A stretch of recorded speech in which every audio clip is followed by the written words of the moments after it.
Gita, chapter 7, verse 6. Jaya Radha Madhava Kunja Bihari, Jaya Radha Madhava Kunja Bihari,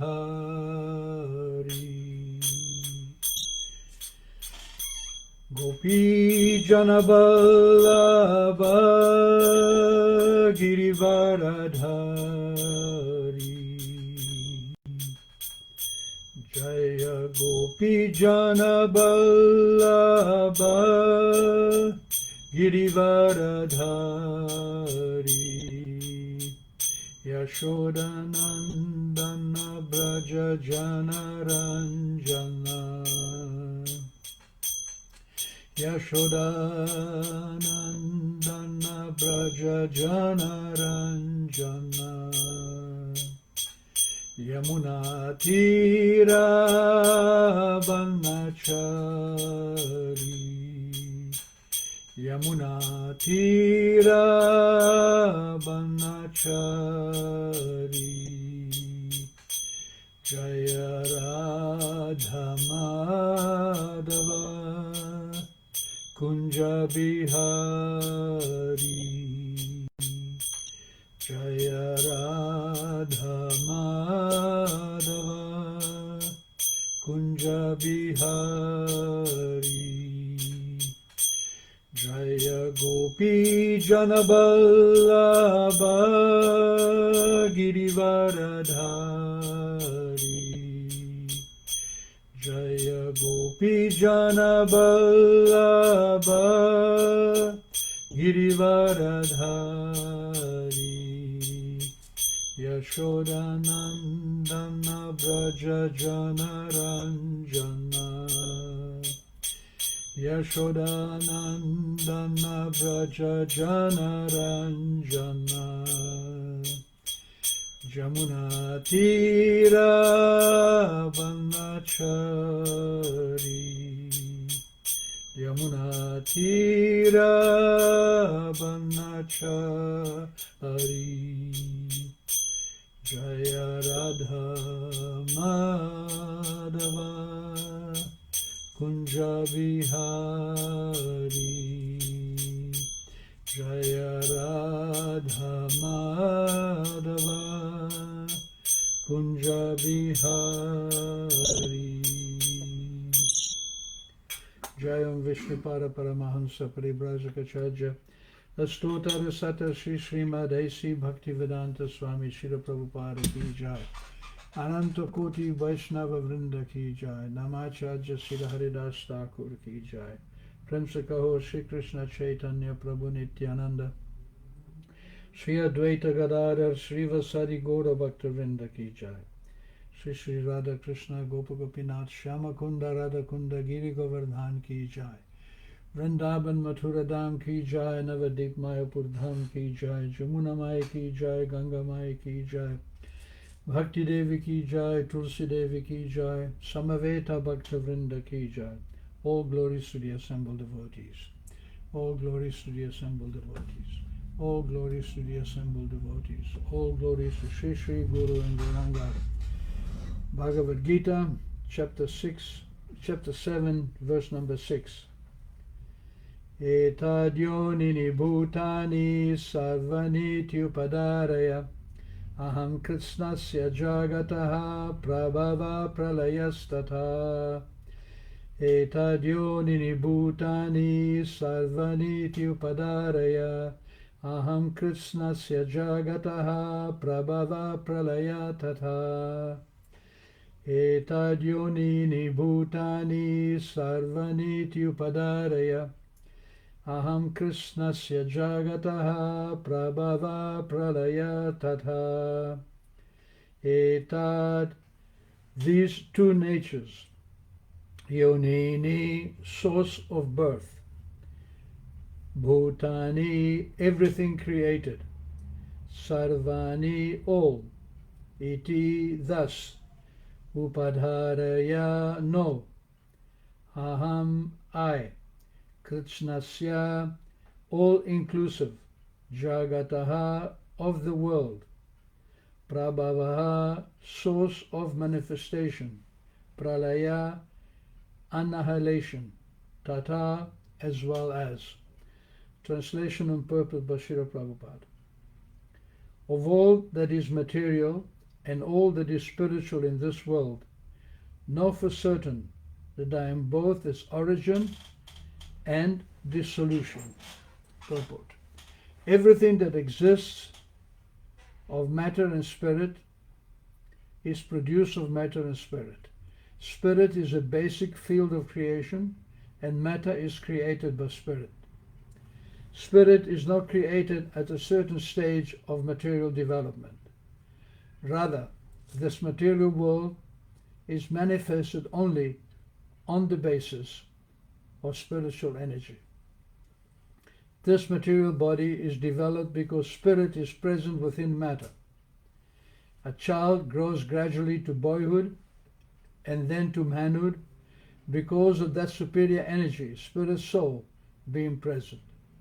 Similarly, the entire cosmic manifestation of the gigantic universe is developed because of the presence of the Supersoul Vishnu.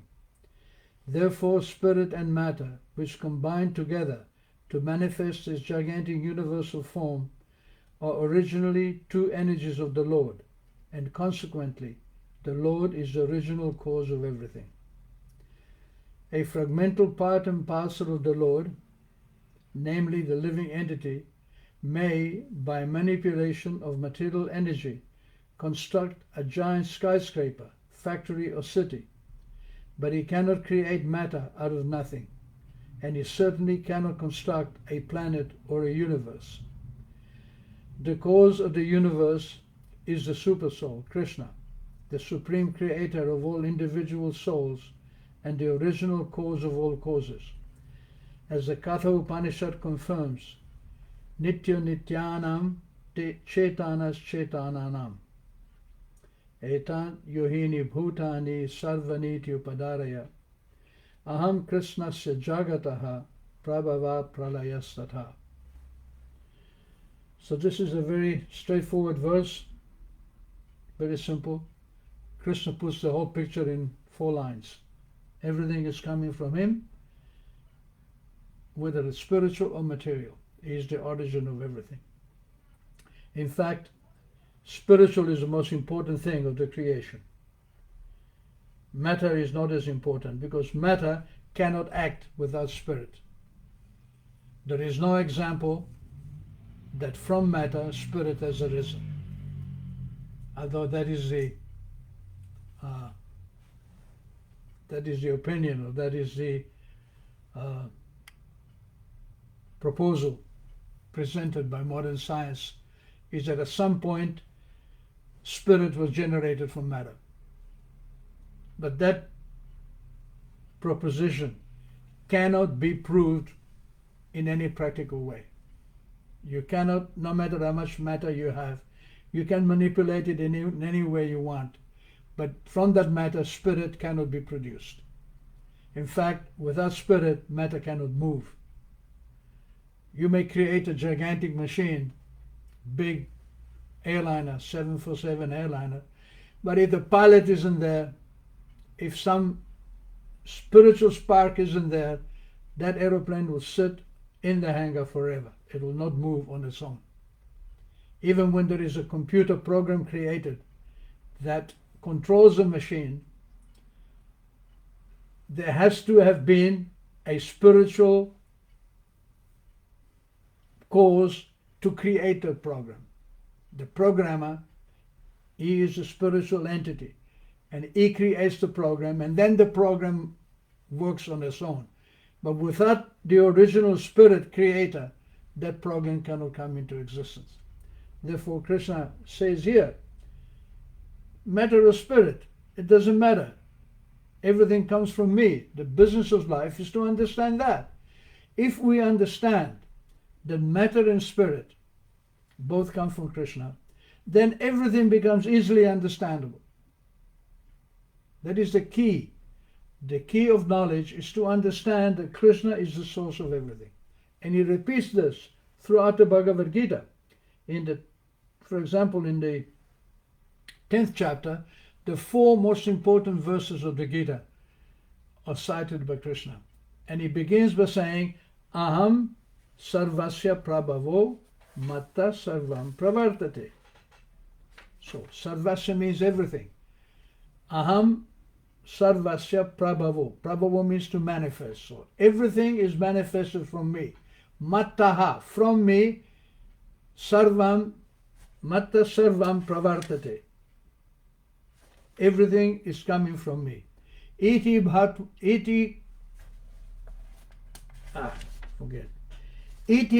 bhajante mam buddha bhava samamvitaha. One who understands this engages in my devotional service.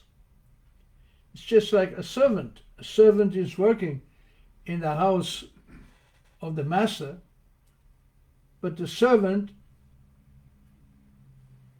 from the moment he wakes up in the morning, he understands that his duty is to serve the master. Because if he doesn't serve the master, then he will not be able to maintain his life. He is dependent on the master for his well-being, for the necessities of his life. In the same way, we are dependent on the original master, Krishna, for our necessities of life. And when we understand this, then the whole Vedic knowledge becomes easily understood. The reason that the world doesn't understand or appreciate Vedic knowledge is because they don't believe in the spirit. They make a show. Philosophers, poets, artists, they speak of love, they speak of the spirit, they speak of transcendence, but they don't practice in actual life. They don't practice understanding that actually they're not the body.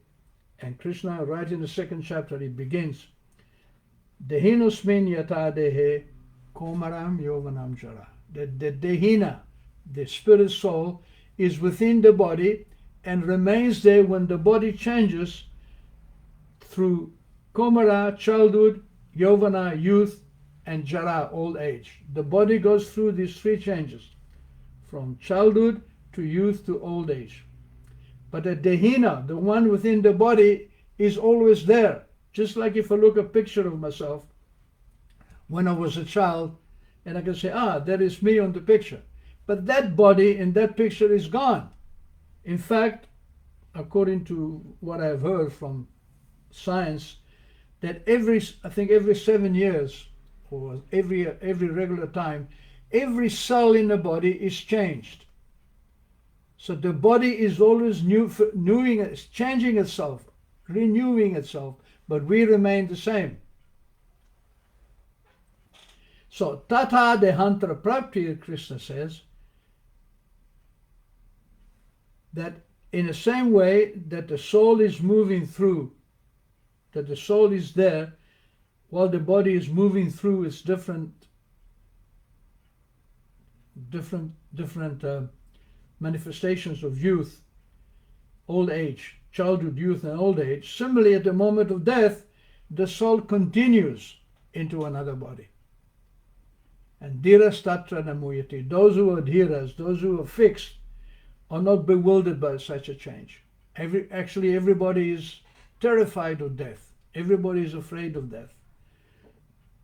We have so many hospitals, so much medicine, so many ways to defend ourselves. Nobody wants to die, but we don't have a solid understanding of who we are. So we think that when I'm going to die, when my body dies, then everything is finished. But if we understand that everything has a basis in spirit, and that spirit is omnipotent, then we can have something to stand on. We have a foundation. Just like any building, you cannot construct a building without a foundation. If there is no foundation, the building will crumble. So we need our foundation is our understanding that Aham Brahmasmi, I am spirit. And there is a supreme spirit. And in the Upanishads, it tells the difference. Nitya Nityanam, this is quoted by Prabhupada at the end of the purport of this verse, from the Katha Upanishad. Nitya Nityanam, Chetanas Chetananam. That Eko Bhaunam Yo Vidadati Kaman. Tan Atmashtan Yenu Pashanti Dhiras Tatvam Sashvam Sashti Niterasham. That one who understands that the difference between the spirit soul, individual spirit soul, and the supreme spirit soul is that the supreme spirit soul is providing all the necessities to the many. So Nitya Nityanam. Nitya means one eternal. And Nityanam means many, many eternals. So out of many eternals, one eternal is there, one Nitya. Chetana, one conscious being, Chetananam, among many, many conscious beings. So why is the single eternal conscious being singled out?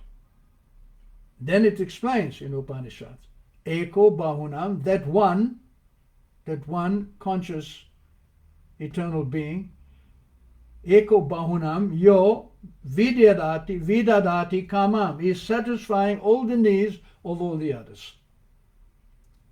As I often explain in these classes, we are born with nothing. Everything we require is provided for us. And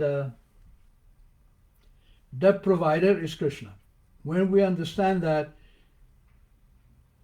then when we understand that we are totally dependent on Krishna, instead of depending on our material endeavors, and that Krishna is unlimited and omnipotent and he can supply everything, then we don't have any worries anymore. There is no question of overpopulation. There is no question of scarcity of anything. There is only one scarcity, and that scarcity is Krishna consciousness. Last week somebody in this class asked, what are the characteristics of one who is Krishna conscious? And I explained that the characteristics of one who is Krishna conscious is that he cannot stop thinking and speaking about Krishna. Krishna is our number 10, our most beautiful lover that we can possibly imagine. Everyone has some idea. Everybody is looking for love. Everybody is looking for a partner. So the man, he looks for a beautiful woman, and a woman looks for a handsome, powerful man. And when that person comes in front of us, that meets our desires, we fall in love. And so when Krishna is presented to us, he hits all the points. He's the number 10. He's the most beautiful, the most powerful, the most knowledgeable, the most friendly. Everything is there in Krishna. So automatically, if you know Krishna, you have to fall in love with Krishna. There is no other way. If you don't fall in love with Krishna, that means you don't know Krishna. And if you're in love with Krishna, you cannot but speak about Krishna. Just like when you're in love with someone, you talk to everybody about your lover. You tell your friends, oh, I met someone. And they become so excited. Oh, you met someone. Who? Where? And in this way, you become bored, not bored. You become impatient when there is no discussion about Krishna. And I don't claim to have love of Krishna, but I have a little appreciation of Krishna. Enough so that I know that he is the most important power in my life. And that my main business, even though I cannot do it most of the time, is to always think and be conscious of him. So sometimes when I talk, for example, when I was in India some years ago, there was a devotee who would come to visit me every day, and we would talk about things. And he had a propensity to talk about mundane subjects, about music, about dance, this and that. So I would get impatient. So after a few minutes of his monologue, I would say, well, what is the point? And he would say, what do you mean, what is the point? I said, what is the point about Krishna? Your conversation about music and dance and different cultures of India, what has it got to do with Krishna? Where does Krishna fit? Like you read the Mahabharata, there is 100,000 verses, unlimited stories about this, stories about that. But what holds it together in every page is that Krishna is there. So this is the characteristic of one who knows Krishna. Another example is that when our Param Guru, Bhaktisiddhanta Saraswati Thakur, when he was present in the Gaudiya Math in Bengal, he had many publications. Not only did he publish books, he published all of Bhaktivinoda's books, he published all the Goswami's books in Bengali, in Hindi. He also had a monthly magazine in different languages, in Bengali, in Oriya, Assamese, Hindi, English. He had a daily newspaper called the Nadia Prakash. So because of all these publications, and in those days there was no television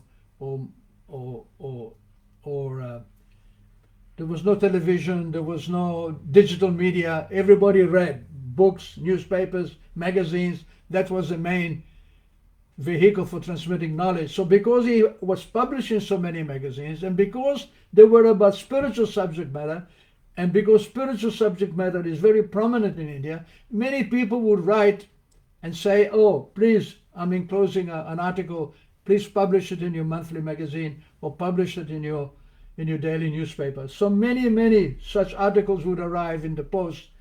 And Siddhanta Saraswati Thakur, he didn't have time to read all of them. But he had a rule.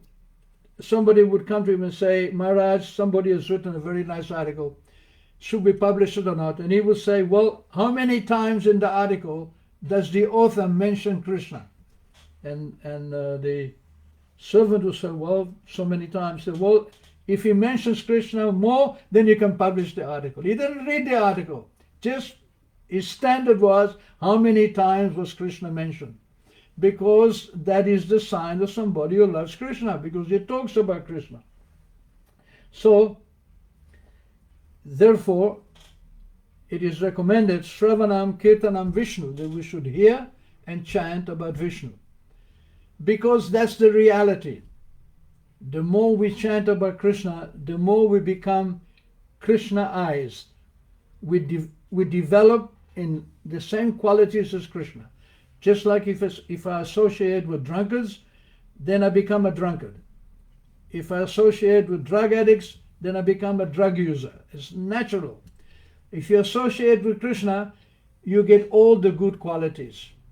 And it is said in the Bhagavatam, Yasyasti bhaktir bhagavati akinchana. One who is akinchana, who has no other business except offering devotion.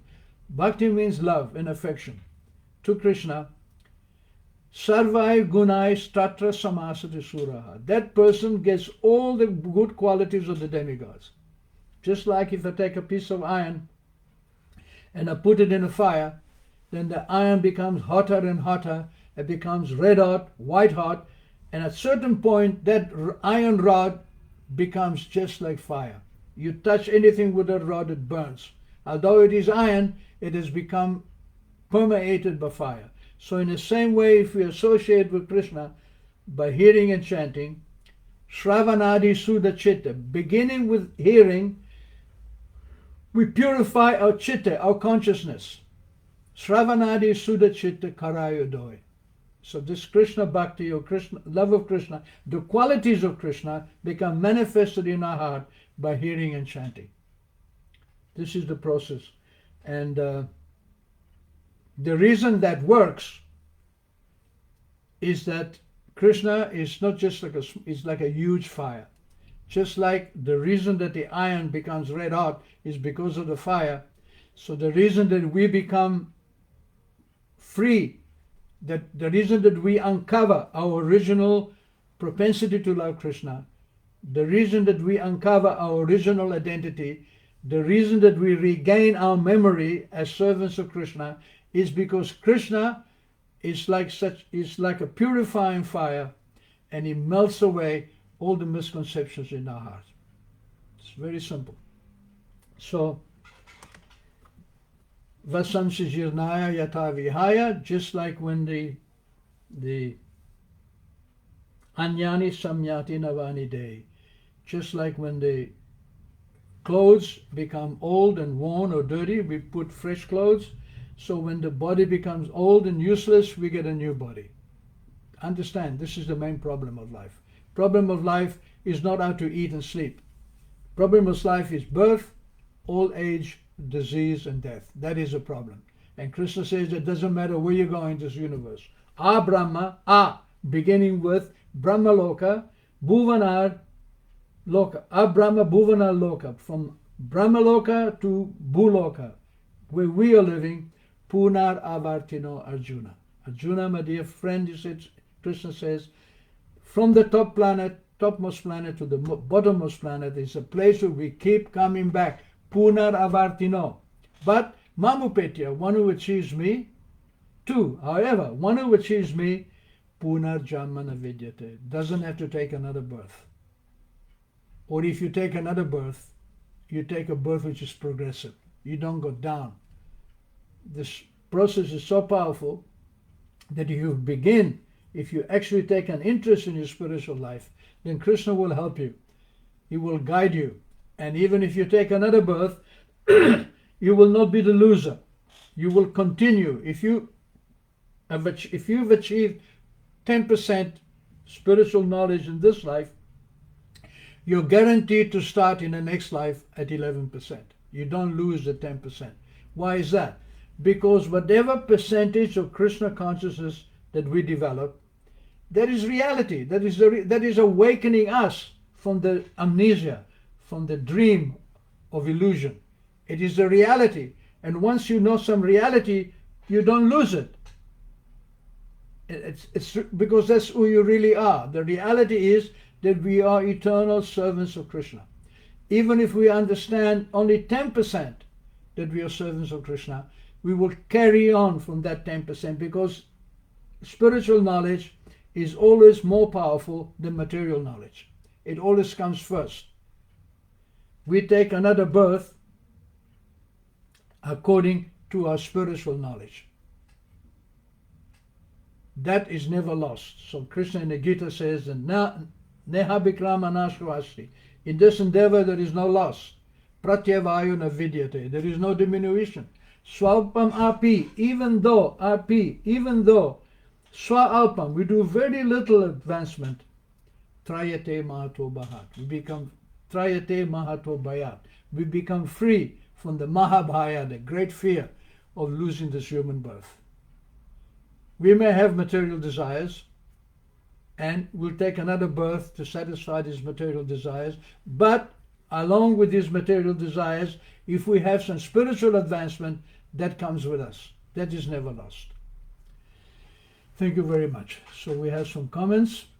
Vishnivamsa Prabhu, all glories to the assembled devotees. Ekanath Dasi, Hare Krishna. Mandy Pryor from England, Hare Krishna. Vrishni says, keep chanting, surrender to Krishna only. Mandy says, I cannot hear you. Wow, is it better now? I can hear you now, thank you. All right. Computers are not perfect, that's for sure. Thank you very much for listening. Feel free to comment, and we'll talk again next week on Wednesday. Hare Krishna, Hare Bol. Oh, I should